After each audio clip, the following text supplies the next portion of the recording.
Hello and welcome to all our viewers in Nigeria and around the world to News Cycle on Global Television. Coming to you live from the nation's capital, Abuja, I'm Uyi Agumofwebe. President Bola Tinubu has met with South African President Cyril Ramaphosa for diplomatic, economic and bilateral talks following a successful presidential inauguration ceremony. President Tinubu revealed that their discussions focused on enhancing cooperation and strengthening economic ties between Nigeria and South Africa. The president said they resolved to address their country's challenges through robust trade and economic strategies. Back home, Rivers State Independent Electoral Commission says it has commenced the process of conducting local government elections in the state. This is contained in a public notice signed by Chairman and Chief Electoral Commissioner, Rivers State Independent Electoral Commission, retired Justice Adolphus Nebeli. The announcement is coming barely 24 hours after the state governor, Siminalayi Fubara, while swearing in caretaker committee chairman for the 23 local government councils, said their tenure will not be long as the local government election will be held soon. In a similar development, Chairman of Imo State Independent Electoral Commission, Charles Ejogu, says the local government election will take place on September 21 across 305 wards and 4,758 polling units in the state.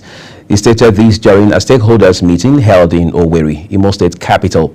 Ejogu said the stakeholders' engagement is meant to show determination to deepen democratic governance at the grassroots level in the state.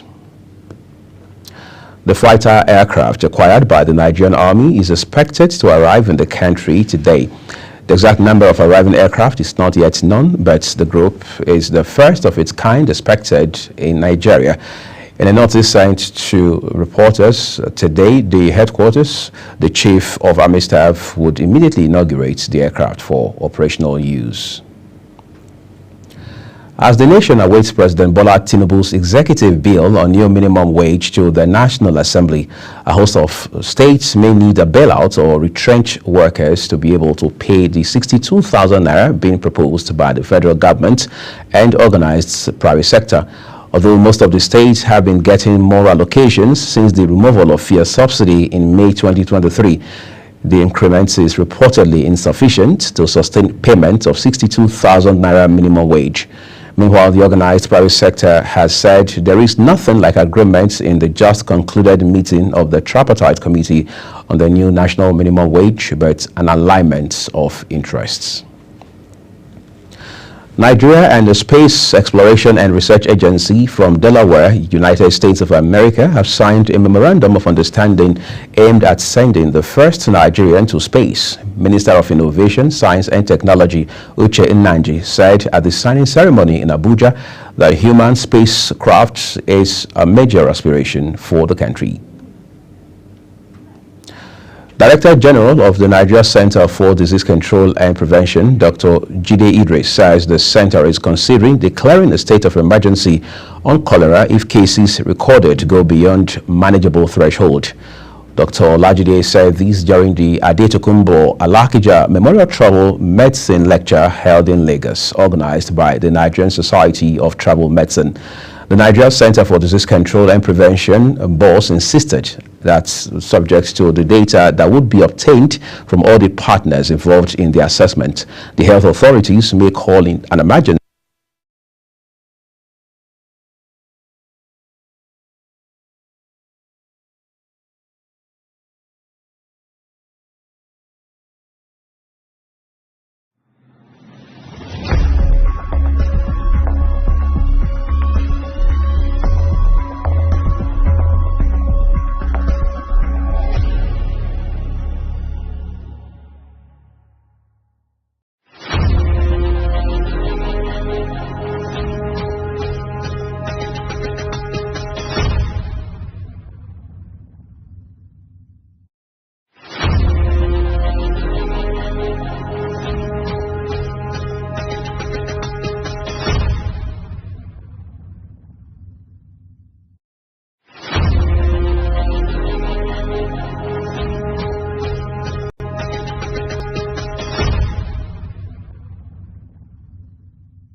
Sincere apologies for that break in broadcast. There was occasioned by technical problem, which has now been resolved. We appreciate your understanding. Let's return to our previous story. Lagos State government says the number of deaths from cholera outbreak in the state has increased from 15 to 21, while infections increased from 401 to 350. Special advisor to the Lagos State Governor on Health, Dr. Kemi Ogunyemi, said the rise in cases was anticipated following the Eid al-Kabir celebration, in which large gatherings had occurred. Away from Nigeria Southwest now, Kaduna State government has given assurances that Almajiri children in the state would be given qualitative educational opportunities.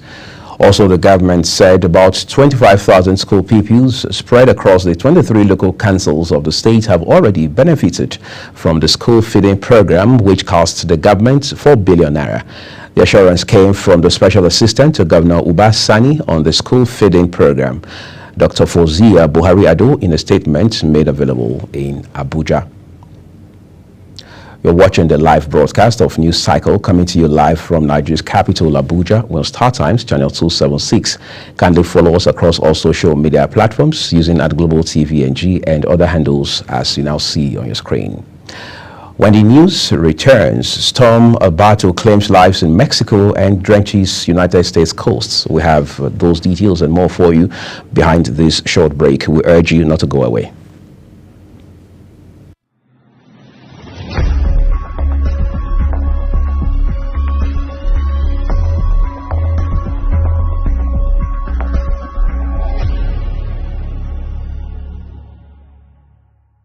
For an insightful idea that takes the center stage and the conversation that gets beyond the headlines, to explore the lasting impact of political decisions, Big Talk got you covered. From policy debates to geopolitical insights, from thought-provoking discussions to actionable insight. What is the real responsibility of government? Big Talk delves deep into the heart of the matter. Join us weekdays on global televisions from 6:30 p.m. for a reverting journey into the heart of politics, where we dissect issues shaping our society.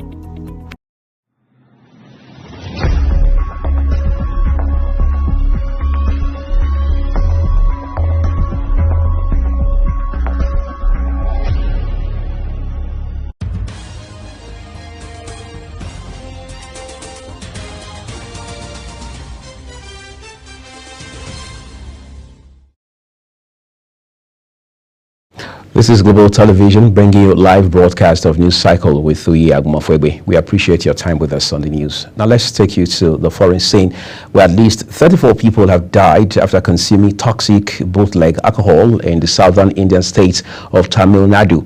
The incident took place in Kalakuruchi district, where several residents fell ill after consuming the liquor.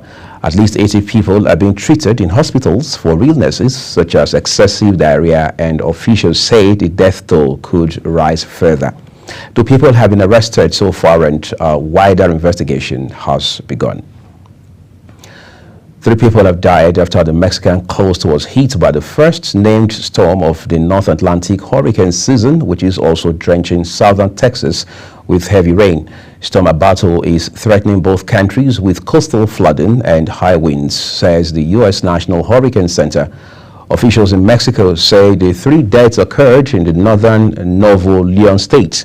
At least 2 were minors. Let's return to Asia now, where India's Financial Intelligence Unit has imposed a fine of $2.25 million, equivalent of 188.2 million rupees, on Binance, the world's largest cryptocurrency exchange, for operating in the country without registering with the agency as required by law. The Indian authority said Binance, as a registered entity in the country, violated 3 sections of the country's Prevention of Money Laundering Act 2002. Away from Asia now, Israeli forces have pounded areas in the central Gaza Strip overnight, killing 3 people and wounding dozens of others, according to medics, while tanks deepened their invasion into Rafah in the south. Health officials say Israeli planes struck a house in Al-Nuseirat camp, killing 2 people and wounding 12 others, while tanks shelled areas in Al-Maghazi and Al-Bureji camps, wounding many other people. Nuseirat, Maghazi, and Bureji are 3 of Gaza's 8 historic refugee camps. Leaders of Vietnam and Russia say they want to boost ties as the pair met in the Vietnamese capital, Hanoi.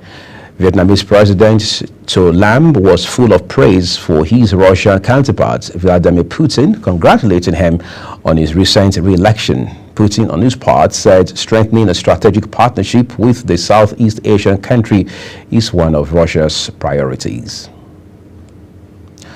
Let's follow the money for you now on business. The Ibadan Electricity Distribution Company has announced that it has successfully provided a cumulative minimum of 620 hours of electricity supply to Band A customers within its coverage over the past 2 months. The company's acting managing director, Francis Agoha, said the achievement was confirmed during a performance evaluation period monitored by the Nigerian Electricity Regulatory Commission, NERC.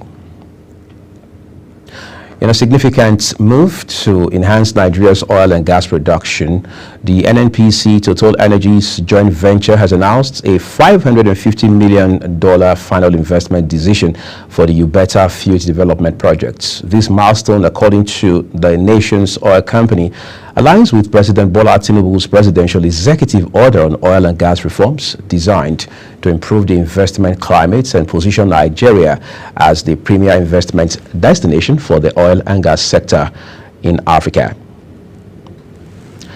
Binance executive Tigran Gambaryan has called on the Federal High Court Abuja to award costs against the Office of the National Security Advisor and the Economic and Financial Crimes Commission over his prolonged detention in Nigeria. In the suit as announced before the court by his lawyer, Tonye Krukrubo, Gambaryan proposed to amend the originating motion for the enforcement of his fundamental rights. The Nigeria Customs Service has reiterated its commitment to focus on blocking all leakages to generate more revenue for the government while tackling smuggling of arms and ammunition into the country. Controller General of the service, Wale Adeniyi, made this known while addressing journalists on the operational activities of the service in the last 1 year. Let's now join Kikelemo Okere of our business desk for details.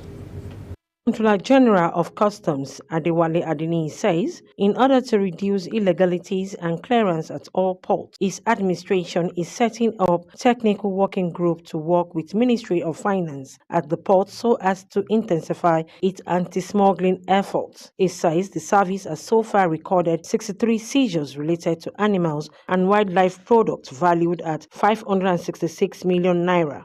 While 7 seizures of arms and ammunition were made through the port and borders. In terms of illicit drugs, the Comptroller General says a combined total of 127 cases involving narcotic and pharmaceutical products were seized, valued at over 6 billion naira. Similarly, intercepting the entry of arms and ammunition is crucial in preventing the worsening of our national security situation. Unchecked smuggling of prohibited items not only fuels illegal activities, but also strengthens unscrupulous individuals who seek to destabilize the peace, security, and prosperity of our country. He further stated that the service in the year under review recorded 724 seizures of 2.93 million liters of petroleum motor spirit that were attempted to be smuggled out of the country. The illegal dealings in petroleum evacuation have garnered the interest of relevant stakeholders, and the ongoing Operation Whirlwind will continue to intercept and disrupt the activities of smugglers in this regard. He, however, expressed happiness that despite the seizures, the service revenue increased by 74% to 4.49 trillion naira between June 2023 and May 2024 when compared to what the service collected during the same period in the previous year. Kike Lomo Okeri, Global Television News. Thank you, Kikalomo, for that report in there. The average price of premium motor spirits, also known as petrol, rose by 223.21% to approximately 770 naira per litre in May 2024 from 238 naira 11 kobo per litre recorded in the corresponding period of 2023. National Bureau of Statistics (NBS) made this known in its report, the Premium Motor Spirit Petrol Price Watch for May 2024. The report stated that on a month-on-month basis, an increase of 9.75% was recorded from 701 naira 24 kobo per litre in April of 2024. No fewer than 3 million poor and vulnerable households have benefited from the $800 million palliative loan disbursed by the World Bank to cushion the effect of recent government policies. Of these beneficiaries, 700,000 households were from rural areas and about 2.5 million households were from urban areas. The World Bank revealed that in its restructuring paper on how to bolster its social safety net programs amidst rising inflation and economic challenges. As we return to the power sector now, Ekiti State's Electricity Regulatory Bureau has threatened to sanction Ibadan Electricity Distribution Company and the Benin Electricity Distribution Company over alleged failure to report power supply shortfalls. The Bureau recently issued an order on tariff setting for Ekiti customers under BEDC and IBEDC service areas in Ekiti State and another order of mandatory metering of customers by the DISCOs and the meter asset providers. In the orders, the regulator threatened to impose heavy fines on 2 DISCOs if they failed to publish shortfalls whenever they could not provide the minimum hours of electricity required of them for customers in all bands A to E. And now time to catch some excitement from the world of sports. Arsenal remain interested in signing Victor Osimhen, but they are unwilling to meet his €120 million release clause set by Napoli. Osimhen continues to be highly regarded as one of the top strikers in Europe, and Napoli set the release clause to protect his market value, anticipating high demand this summer. The striker has agreed with Napoli that he can leave if a suitable offer arrives, and he is now waiting for potential clubs to make their move. Arsenal is in search of a new striker, viewing Osimhen as a strong candidate after their failed attempt to sign Benjamin Sesko from RB Leipzig. Ahead of the Serbian Football Association threatened to pull the team out of the European Championships over a chance made during the draw between Albania and Croatia. Ovan Sobatovic, the General Secretary of the Football Association of Serbia, told Serbian broadcaster the country demanded action from authorities over remarks made during the match, including the chant "Kill the Serb." Former Chelsea, Tottenham and Manchester United manager Jose Mourinho would be interested in bringing Romelu Lukaku to Fenerbahce this summer. Lukaku was talk of the town during Belgium's loss to Slovakia, and the striker's future is yet to be defined, with Chelsea looking to move him on in the summer. It is believed that there is interest from the Middle East. Antonio Conte is keen on signing the player at Napoli, and he wants to make him the center of his projects. Olympic-bound Nigerian star Aruna Quadri has continued his upward trajectory in the latest men's global rankings released. In the latest ratings, Quadri moved up 1 place to 16th position, amassing a total of 1,280 points. The 35-year-old was one of the high-profile names expected to light up the World Table Tennis Series Lagos 2024, but injury has ruled out him of the tournament. Under fire, Croatia coach Zlatko Davic hit out at his critics the day after their Euro 2024 draw with Albania, saying that when his team is successful, he quotes, means nothing. Croatia, he says, are in danger of a surprise group stage exit from the tournament after losing 3-0 to Spain and then conceding a 95th minute equalizer to be held 2-2 by Albania. They will likely need to beat Italy in their final Group B match on Monday to reach the last 16 for a fifth straight major final. And that's a full circle here on the news, and it came to you live from Global Television from the nation's capital, Abuja. We're Star Times, channel 276. Remember to kindly follow us across all our social media platforms using our Global TVNG and other handles as you now see on your screen. I'm Uyag Mofwegbe, and shortly Global Television will bring you Big Talk. Do stay with us.